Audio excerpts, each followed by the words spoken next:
5 minute in धुनों के बीच में बैठ के तो दिखाए, इतनी अग्नि के बीच में, और फिर एक आसन पे, जो आसन से 1.25 घंटे तक बिल्कुल हिले भी नहीं, कीड़ियां खा जाए तो भी कीड़ी खाती रहे तो यानी हिलती तक नहीं है। सही बात है। तो उसको पाखंड आप कैसे कह सकते हो? त्याग क्या होता है? त्याग है जो गृहस्थी वाली चीजें हैं वो हमारे लिए त्याग है हर चीज का। ना हम हार श्रृंगार कर सकते हैं, ना गृहस्थी वाली मौज मस्ती कर सकते हैं, ना हम यानी दूसरे कोई कपड़े ही डाल सकते हैं। जब हमने हर चीज का त्याग कर दिया है, ना हम लेडीज वाला श्रृंगार करते हैं, हम लेडीज हैं तो लेडीज वाला श्रृंगार नहीं कर सकते, ना ही जेंट्सों वाला बाहरी श्रृंगार कर सकते हैं जो गृहस्थियों के लिए बना है। जी जी। तो उसी को श्रृंगार करते हैं। तो फिर हमारे में ये गलती निकालो भी हम साधु रूप से कोई चीज में अधूरे लग रहे हैं आपको। सही बात है। जो भी पैसा आता है मैं पैसा मंदिरों पे खर्च करती हूँ। मेरे हाथों से मैंने आज तक 9 मंदिर तैयार करवा दिए और ना ही कभी चंदा मांगा है। अब कई साधु होके भी श्रृंगार कर रहे हैं, कहीं टाटू छिपवा रहे हैं, कहीं नैन पालिश लगा रहे हैं, नाखून बढ़ा रहे हैं, सुर्खी बिंदी लगा रहे हैं। अरे वो कहाँ के साधु है? साधु का अर्थ क्या है? फिर उनको साधु के अर्थ का ही नहीं पता, साधु है क्या चीज। बहुत सही बोले आप। साध्वी ने ही प्रश्न खड़े कर दिए हैं, उस बात से आहत हैं आप? करना कोई बुरी बात नहीं है। कोई बुरा कर्म कर रही हो या नंगा नाच नाच रही हो, उनके ऊपर कमेंट करो। ठीक बात है। ये तो ऐसा कुछ नहीं कर रही। फिर कईयों ने ये भी सवाल उठाया है कि उसको स्नान करवा रहे हैं तो यानी जेंट्स स्नान क्यों करवा रहे हैं, पर्दे में करवाओ।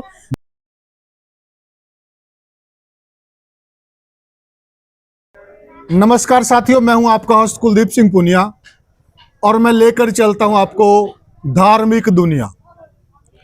धार्मिक दुनिया की बात में साथियों, हमने एक बहुत बड़ी चौपाई सुनी है कि भगत जगत का बैर है, जूं केला बडबेर, वो अल्लाह वो चीर दे, साहिब करेंगे मेर।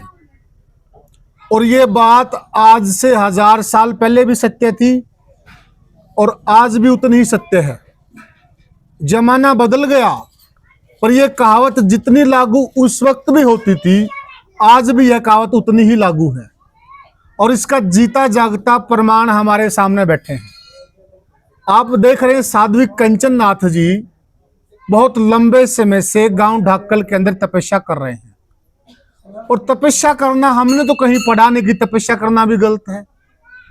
तपस्या भी गलत उससे होती है, तपस्या के भी गलत मायने हैं, कहीं नहीं पढ़ा साथियों हमने तो, और शायद आप लोगों ने भी नहीं पढ़ा होगा। परंतु कुछ भाइयों ने उस बात को एक ऐसा रंग दिया, यानी कि रंग में भंग डालना। जैसे साधु जी ने भी कहा था कि पुराने जमाने में भी राक्षस लोग होते थे, जब साधु लोग तप करते थे तो वो उनकी तपस्या में विघ्न डालते थे। हम किसी को राक्षस नहीं कह रहे हैं, लेकिन राक्षस प्रवृत्ति जरूर है अगर कोई भंग डालने की कोशिश कर रहा है तो। सारी बातें जानेंगे हम। हमारे साथ कंचन नाथ जी के गुरु हैं राजनाथ जी, इनसे सारी बात जानेंगे, एक एक प्रश्न का उत्तर लेंगे। सबसे पहले तो महाराज आदेश। आदेश आदेश, सभी भक्तजनों को आदेश। महाराज जी कहते हैं कि वो गुरु बड़ा सौभाग्यशाली होता है जिसके शिष्य के कर्मों से गुरु की पहचान बने। सत्य है। और कहीं न कहीं कंचन नाथ जी ने आज एक ऐसा काम किया है, कंचन नाथ की वजह से गुरु राजनाथ को लोग जानते हैं। सत्य। इस बात से पहले तो यही बता दीजिए कि आप कितना खुश हैं। देखो, हम वैसे तो साधु के लिए खुशी और गम एक बराबर है, दोनों। ठीक बात है। ना उसकी कोई चीज में खुशी होती है तो ना गम होता है, वो सब बराबर है। पर फिर भी हमें गर्व है भी इसने हमारा नाम भी रोशन किया है। हाँ जी। और मेरे हिसाब से इससे बड़ी खुशी का ठिकाना कोई किसी गुरु के लिए नहीं होता है। जब उनका लगाया हुआ पौधा दरख्त बनता है और जग में चारों तरफ उसका प्रकाश होता है, तो शायद उससे ज्यादा सुख की अनुभूति और क्या हो सकती है। जब एक चेला सही रास्ते पे चले तो उससे बढ़ के और कुछ नहीं हो सकता गुरु के लिए तो। जी जी।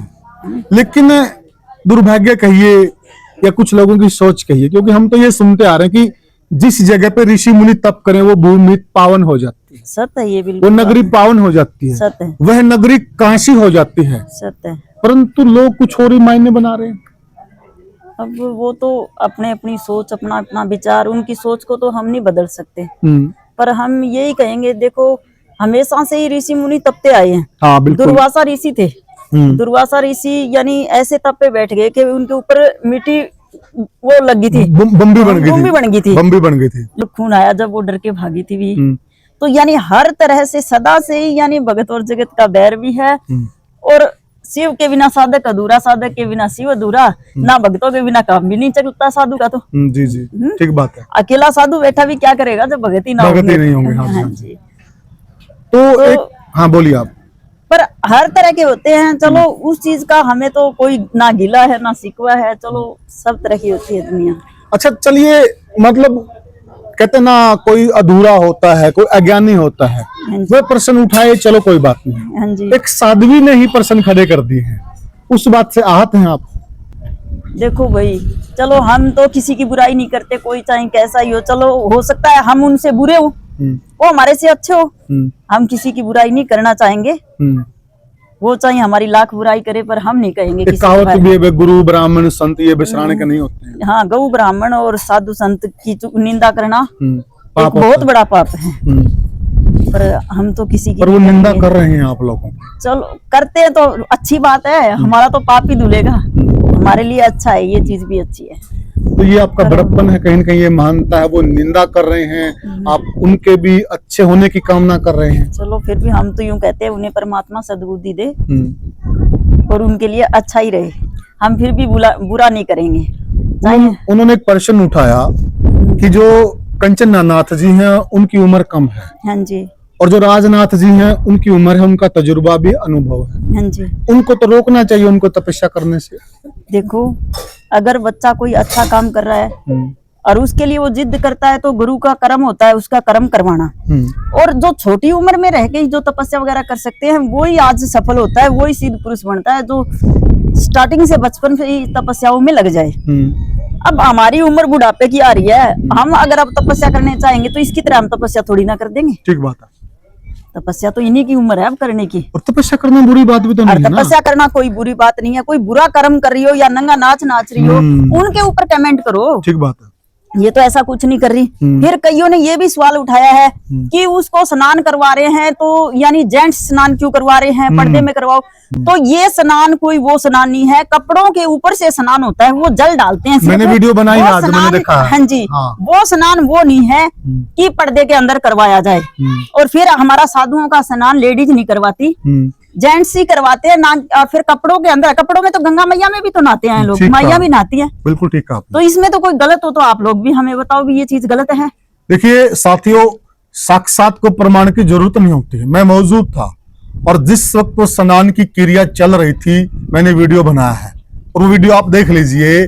साधु कंचन नाथ जी पूरे वस्त्रों में हैं, वो अपने आसन पर बैठे हुए हैं, और वो स्नान भी कोई आम स्नान नहीं, वो भभूति का स्नान है। भभूति का स्नान है जिसमें देव के देव महादेव विश्वम करते हैं। हाँ, और फिर तो बड़े सौभाग्य वालों को मिलता है, सौभाग्य वालों को मिलता है। और फिर दर्शनी साधु शिव की काया कहा गया है, वो शिव का ही रूप माना जाता है, शिव के रूप में ही उसको पूजा जाता है। तो शिव का रूप है, शिव पे भी तो जल चढ़ाते हो भगवान को, यानी किसी ने देखा है साक्षात? सही बोल रहे हैं आप, सही बोल रहे हैं। साधु संतों के रूप में ही तो भगवान को देखा होगा, गुरु के माध्यम से ही तो देखा होगा, किसी ने साक्षात तो दर्शन नहीं किए होंगे भगवान के। तो जब दर्शनी साधु को शिव का रूप माना जा रहा है, भक्तों की श्रद्धा है, वो उस पे भभूति चढ़ा रहे हैं, तो वो जेंट्स ही चढ़ाएंगे, ना कि लेडीज चढ़ाएगी। धुनों के बीच में कोई लेडीज नहीं जाती है। नहीं जाती है। अब आपका ये प्रश्न होगा, जवाब मिल गया कि पुरुष क्यों जा रहे हैं, क्योंकि वो परंपरा है कि वहां पुरुष ही जाएंगे, औरतें वहां पर नहीं जाती हैं, जहाँ पे 9 दूने या 5 दूने जो भी लगे हुए हैं, इसलिए वहां पर पुरुष जाते हैं। और वो स्नान नहीं है, वो भभूति का स्नान है। जो स्नान आप समझ रहे वो वाला स्नान वो नहीं है। ये भ्रांति शायद आपकी दूर हो गई होगी। और ये कहावत भी है कि गुरु गोविंद दोहु खड़े काको लागे पाए, बलिहारी गुरु जी ने गोविंद दियो बताए।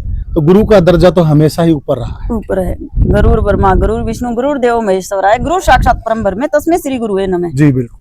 तो गुरु ही ब्रह्मा है, गुरु ही विष्णु है, गुरु महेश है। जी जी। तो गुरु से ही सब कुछ अपने परमात्मा को पाया है, हमने तो गुरु के रूप में पाया है। हाँ बिल्कुल बिल्कुल, मार्ग ही वही बताते हैं। जी बिल्कुल, परमात्मा से मिलने का मार्ग ही गुरु है। हाँ जी। और ये आज से नहीं है, ये ऋग्वेद में भी, यजुर्वेद में भी, जितने हमारे वेद हैं, शास्त्र हैं, पुराण हैं, सब में लिखा गया है बिल्कुल कि गुरु ही केवल एक माध्यम है ईश्वर को पाने का। बिल्कुल। और साधु का अर्थ है त्याग।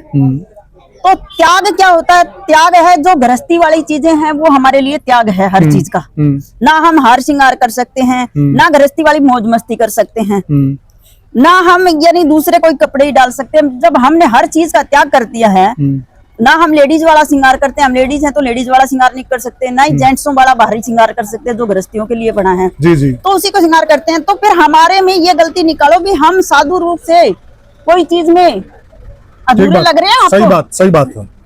अधूरे लग रहे हो? पहली बात तो साधुओं में या संतों में कमी ढूंढनी ही नहीं चाहिए, भगवान में कमी नहीं ढूंढनी चाहिए। हाँ जी। और दूसरी बात जो राजनाथ जी ने कहा है कि कमी आप ढूंढिए ना, फिर सही कमी ढूंढिए और हमें बताइए, हम स्वीकार भी करेंगे। ऐसे ही हवा में तीर मत छोड़िएगा। अब कई साधु होके भी श्रृंगार कर रहे हैं, कहीं टाटू छिपवा रहे हैं, कहीं नैन पॉलिश लगा रहे हैं, नाखून बढ़ा रहे हैं, सुर्खी बिंदी लगा रहे हैं। अरे वो कहाँ के साधु है? साधु का अर्थ क्या है? फिर उनको साधु के अर्थ का ही नहीं पता, साधु है क्या चीज। बहुत सही बोले आप, बहुत सही बोल रहे हैं। तो एक भगवान वस्त्र पहनने से ही तो साधु नहीं बन जाता, अपने अंदर से भी रंगो साधु को। जी जी, सही बात है। जब अंदर ही साधु से नहीं रंगा गया, वो चीजों से आपने मोह ही नहीं छूटा, तो हम साधु कहाँ के हुए? साधु कहाँ के हुए? और सबसे पहले तो अंदर से ही आपने वो करना है, अपने अंदर वाले को ही खोजना है। वो जैसे मैंने कहा था कि शब्द है, मन घोड़ा और या शरीर डटता ना बिना लगाम, यो मन जिसने रोक लिया नहीं घोड़ा है। और दूसरी बात, साधु के लिए कोई मूर्ति पूजा नहीं है, कोई कुछ नहीं है। हमारे लिए तो सिर्फ हमारा धुना ही सब कुछ है और गुरु ही सब कुछ है। हमारे लिए कोई मूर्ति पूजा मान्य नहीं रखती, लेकिन पब्लिक की श्रद्धा और भाव को हम ठेस नहीं पहुंचा सकते। वो उनकी श्रद्धा है मूर्ति में धोख लगाने में, तो उस चीज को ठेस पहुंचाने का हमारा हक नहीं है। ठीक बात है। देखिए, साधुओं की बात हुई, मैं ये मानता हूँ कि साधुओं के मसले में किसी गृहस्थ को नहीं घुसना चाहिए। बिल्कुल बिल्कुल। एक किसान नेता कहते हैं, उन्होंने भी सवाल खड़े किए हैं, तो किसान नेता का साधुओं के ऊपर सवाल उठाना क्या लगता है, जायज है? चलो भाई, वो उनकी सोच को हम फिर भी कुछ नहीं कह सकते। चलो ठीक है, वो भाई कोई ऐसी महान हस्ती होगी, अच्छी होगी भी, हमारे से अच्छी होगी, जब भी हमारे ऊपर सवाल उठा रही होगी, अपने आप में परिपूर्ण होगी, अपने आप में परिपूर्ण होगी। भाई हम तो चलो नहीं होंगे परिपूर्ण, चलो हमारे में कोई कमी होगी तो उनने कहा होगा।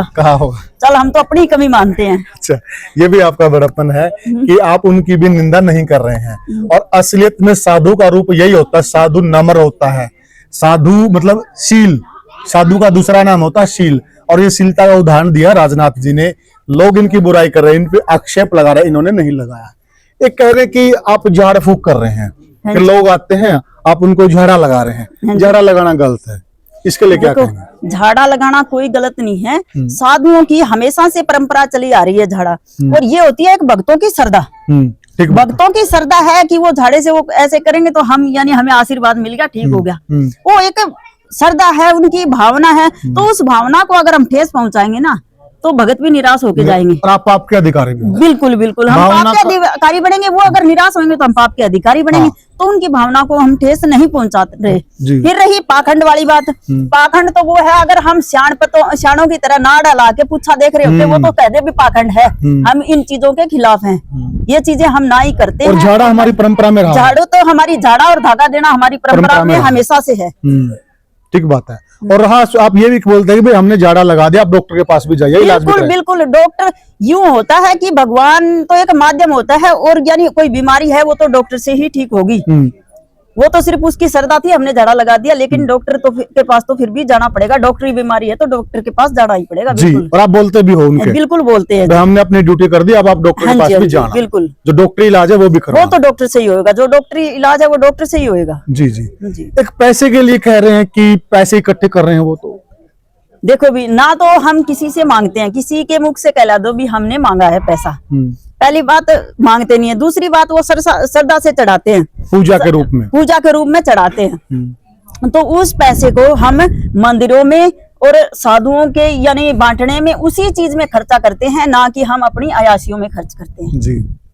वो उस पैसे का प्रयोग सिर्फ धर्म की जगह पे ही होगा। वो वाकई पैसा अगर किसी ने 1 रुपया दिया है तो 2 रुपए लगा के दिखाएंगे धर्म पे। और वो श्रद्धा भाव से देते हैं, वो श्रद्धा भाव से देते हैं, अपनी मर्जी से देते हैं, अपनी मर्जी से देते हैं। कोई बाउंडेशन नहीं, किसी से नहीं मांगते। कोई बाउंडेशन नहीं है, कोई हम मांगते नहीं है। हाँ, फिर मैं जो भी पैसा आता है, मैं पैसा मंदिरों पे खर्च करती हूँ। मेरे हाथों से मैंने आज तक 9 मंदिर तैयार करवा दिया और ना ही कभी चंदा मांगा है।